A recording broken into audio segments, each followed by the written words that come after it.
Right now at noon, local auto body repair shops see a rise in business related to all the recent severe weather. And clouds continuing to increase this afternoon as rain rolls back into our forecast. The latest on that coming up. Plus, work progresses on a new splash pad in Galena, Kansas. The 4 states' most watched news starts now.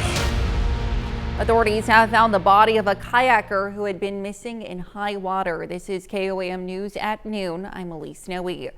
They found the body of 59-year-old Christopher Jaglin of Bella Vista, Arkansas, in Sugar Creek, north of the Sugar Creek Center in Bella Vista.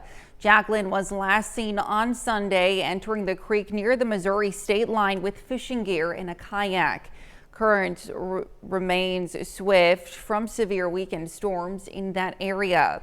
After searching for a day, Bella Vista police asked Missouri authorities for help with the search along Little Sugar Creek along the Missouri-Arkansas line. More than a dozen White Rock firefighters performed a day-long shore search, in addition to drone assistance along with the Missouri State Highway Patrol's Water Patrol Division. The investigation will be turned over to the Arkansas Game and Fish Commission. Now here's Chris Warner with a look at your forecast. And we've got those clouds gradually increasing for some of us, not for all of us though, but again, partly to mostly cloudy skies depending on where you are. However, down to our south and west in Oklahoma, we do have a few scattered showers, maybe even a couple of rumbles of thunder, and that will continue to push off to the north and east. However, as you can see, it's having some trouble getting going, so our thunderstorm chances are a little bit more isolated as we head into the afternoon, but we still could see a few scattered showers and storms, especially into our southern counties. Quick look outside our camera on top of the Cornell Complex downtown Joplin. Again, partly to mostly cloudy skies in Joplin. Yesterday, I really love when it does that. Well, we made it up to 81, which is right where we should be. And average is going to be the name of the game for a little while here. So some of us, again, seeing a little more sunshine, but temperatures are in the mid to upper 70s, and we've got some low 80s out there. So some of us will be a couple of degrees above normal as we head through the day. Again, some isolated thunderstorms as we head into the evening hours, especially in our southern counties, and then those will start to clear out and will be mostly clear, partly cloudy heading through the evening and overnight hours, 65 by midnight. This is not our only chance of showers and storms. Those increase as we head through the next few days. We'll break down those thunderstorm chances for you in the full forecast here in a few more minutes. Elise? All right, thanks, Chris. Some Joplin auto body repair businesses report an increase in customers in the wake of our severe weather. KOAM's Fernanda Silva spoke to business owners and shares some of their advice. Hail's kind of funny. It'll actually, everywhere it hits, it'll knock the dirt off of the car. So I got in my car this morning. I've been on vacation for 2 weeks. I get in my car this morning, I look at the windshield, and there's all these little clean spots on the windshield, and I thought, I've got hail. Scott McCammon is lucky. Even though he's not excited about the extra dents on his car, he has an advantage. I've been doing hail for 28 years. I can take care of this. Owner of the touch-up shop, he says his business has been experiencing a rise in hail-related repairs for about 2 months. Some extra work, which is always nice, and even for the customer, it's not that bad of a thing. Customers that are coming often. Another body repair shop, Demarest Dents and Door Dings, received more than 20 calls after the weekend storm. We have the storms come through and it hails, and then that's when we start getting busy. Greg Demarest does the artistic work of putting things back in place. Massage the dents back out and get the car back to as close to new as it was without any,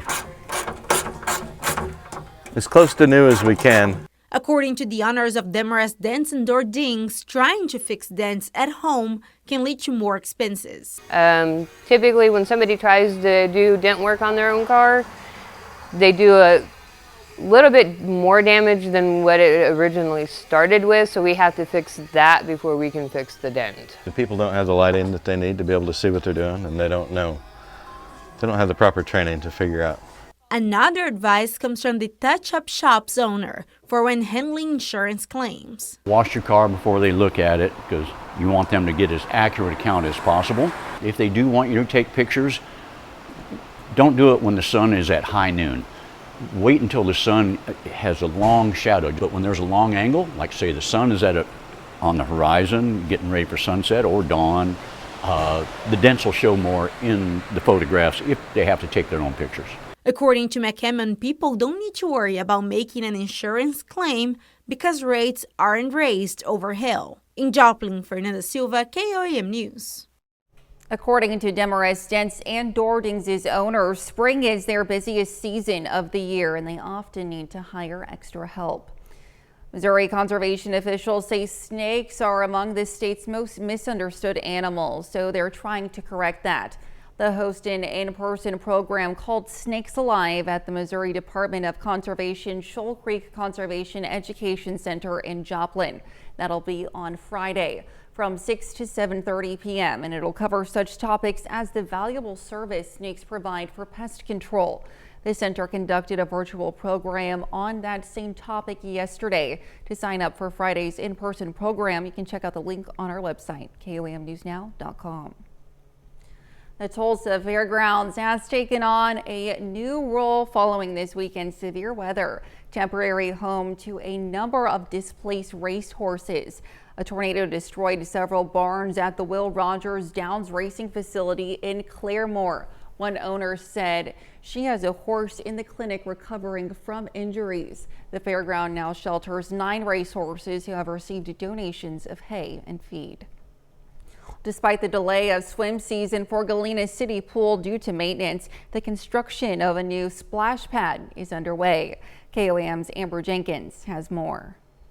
If all goes as planned, the community of Galena, Kansas will have a brand new splash pad at the city park towards the end of summer. The $100,000 splash pad is at no cost to the city thanks to community support. Some volunteers, really about 5 or 6 women that were willing to do the grunt work, and that's what they've done the last 2 years, and they've done fundraiser after fundraiser. They've reached out to several businesses and private organizations for donations, and we've reached our goal. While work on that project progresses, the city pool will be open May 31st after necessary maintenance. It's right beside our city pool. However, it's going to be separate. So you don't have to go into the pool to use the splash pad. You can just use the splash pad. It's going to be free of charge. So, we're hoping that people will take care of it. The first phase of building a bathroom and equipment room for the new splash pad is underway. Jonah Stringer, a grandma to 4 little ones, is already adding the splash pad into their late summer plans. Yeah, it's hot. And we live right across the street, so we'll get a lot of use out of it. And he loved the splash pad in Bartlesville, so he'll enjoy it. Reporting in Galena, Amber Jenkins, KOAM News. Well, coming up, voters say reducing crime should be a top priority heading into the November election. And later, we're making blue cheese bacon slaw in the Mr. Food Test Kitchen. The FBI, along with other federal agencies, say nationwide crime is down. But crime is still one of the main issues on voters' minds when they express what they're most concerned about heading into the November election. CBS's Skylar Henry went beyond the numbers to learn whether the U.S. has a crime problem or one surrounding messaging.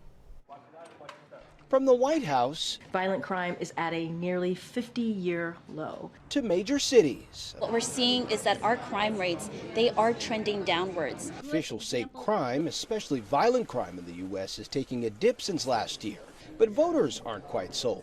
63% of registered voters say the issue is a major factor in who they'll vote for in November. John Gramlich at the Pew Research Center says the disconnect between the data and how it lands is complicated. Perception is almost as important as the reality in a lot of ways. Even if crime stats show a decline, if people are concerned about crime, they might vote on that concern. And so it does have real political implications. A 2024 Pew Research survey found Republicans and Republican-leaning independents are much more likely than Democrats to say reducing crime should be a top priority for the president and Congress.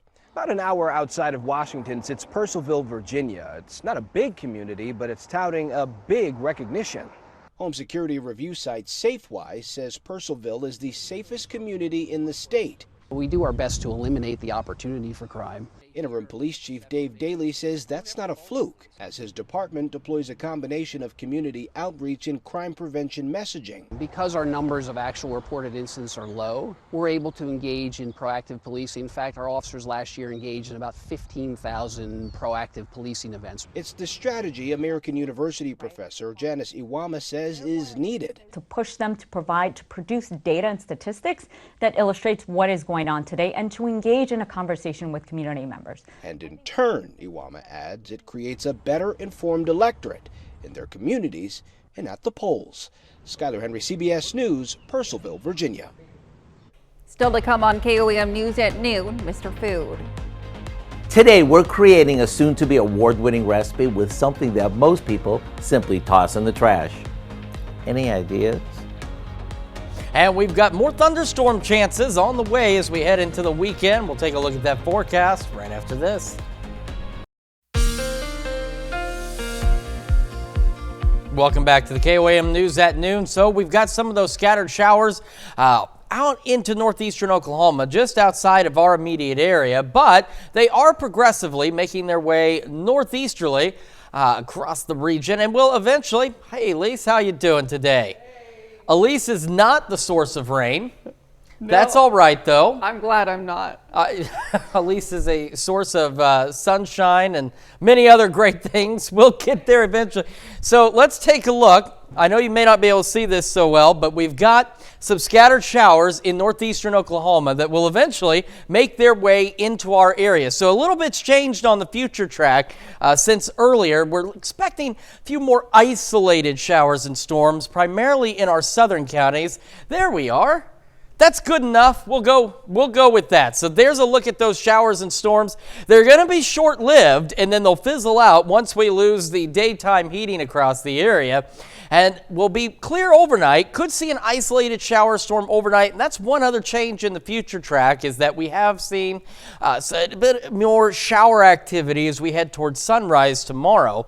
And then as we go through the first portion of our Thursday, initially we're looking to be dry. And then we'll see those showers and storms build in across the area as we head into the afternoon and early evening. Now, the thing is about Thursday, though, we do have the opportunity. Some of these storms could be strong to low-grade severe. So we're talking small hail, gusty winds. We're not anticipating anything significant. As we go later into the evening and overnight, you can see these storms stick with us for a little bit, especially on the Missouri side. And we're going to continue to deal with showers and thunderstorms as we head into our Friday night, and even into Saturday morning. But we're still expecting some clearing by Saturday morning. Quick look at temperatures, 82 in Joplin, feels like 83. The dew point's up there a bit, humidity not so much. And that's part of why some of those showers and thunderstorms are having a hard time moving into our area. It's also why we're not expecting as much coverage as we were initially looking at today. Temperatures around the region, upper 70s and low 80s out there. And we'll continue to warm for most of us into the low 80s today. So again, some scattered storms at this point looking to be mainly in our southern counties. Otherwise, mostly cloudy skies, east breeze 5 to 10 miles an hour. As we head into tonight, again, an isolated shower or storm out there. Otherwise, partly cloudy, southeast breeze 5 to 10, lows into the low 60s. Tomorrow, a little cooler, not by much, but a little below normal, 78. Southeast winds 10 to 15 miles an hour, occasional gusts to 25, so it's going to be a bit breezy. And we'll have those scattered thunderstorms, especially as we head into the afternoon. Looking down the road, though, we do continue with scattered shower and thunderstorm chances again on our Friday. Friday, like Thursday, could see some stronger storms with small hail and gusty winds, so we'll keep a close eye. Those should clear out by Saturday morning, so towards sunrise. And we're going to have a nice Saturday. Few scattered storms on our Sunday, few scattered thunderstorms on our Monday. However, Monday, we're still keeping an eye on Monday just because there is that chance for some strong, potentially severe thunderstorms on Monday. So we'll keep a very close eye on that for you. Tuesday, Wednesday, drying out, but Wednesday, hot. Near 90 degrees ahead of additional thunderstorm chances by next Thursday. So Monday's really right now the day we're watching closely. Okay, yeah. Still several days out. A lot of things can change, but just something to keep an eye on as we head into the weekend. Otherwise, just some scattered storms out there the next couple of days. And warm. And warm. We are settling into June, We're so it's going there. to start to feel like it soon. Absolutely. Thanks, Chris. Well, stick around. We're making blue cheese bacon slaw in the Mr. Food Test kitchen. We'll be right back. Howard is showing us how to make blue cheese bacon slaw in the Mr. Food Test kitchen. Even though it's not officially summer yet, this is the time of year when most of us start to turn away from comfort food and crave foods that I call picnic perfect. At the top of that list are deli salads. And today I'm sharing one that you'll want to add to your nicer weather lineup. It's a bacon and broccoli slaw that goes together like this. We start by emptying a package of broccoli slaw into a bowl. And if you're not familiar with broccoli slaw, it's sort of like coleslaw, but rather than shredding cabbage, it's made by shredding the stems of broccoli. Next, we add in some chopped red onion, a good amount of cooked crumbled bacon, and some salt and pepper. And for the part that gives this its rich, creamy texture, we pour on some bottled ranch dressing and give it a good mix. Boy, this is looking amazing. We top it with some crumbled blue cheese and more bacon if you want. Once it's chilled, it's ready to serve. This slaw pairs perfectly with everything from fried or roast chicken to your favorite piled high sandwich. To get your copy of our soon-to-be award-winning recipe, simply visit our website and type in blue cheese bacon slaw. I'm Howard in the Mr. Food Test Kitchen, where today we found a bacony, delicious way for you to say, ooh, it's so good. For the recipe, you can go to our website at KOAMnewsnow.com. Now, here's a look at the 4-state market prices. All right, low 80s today, some isolated to scattered storms along and south of I-44, mainly again in our southern counties. A few more scattered storms in the afternoon tomorrow and Friday. Some of those could be strong with some small hail, gusty winds. More storms Sunday, and we're watching a potential severe threat on Monday. Again, still several days out, but it's something we're going to keep a close eye on for you. And then by next Wednesday, pushing near 90, so it will certainly feel like June. Absolutely. All right, thanks, Chris. And coming up today at 5, an experimental electrical therapy is giving some function back to people left paralyzed after a spinal cord injury.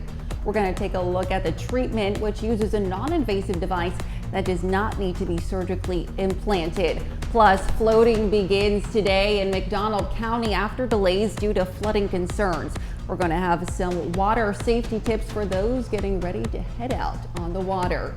And Freeman Advantage Health is giving area seniors a chance to receive a springtime health checkup at its annual fair.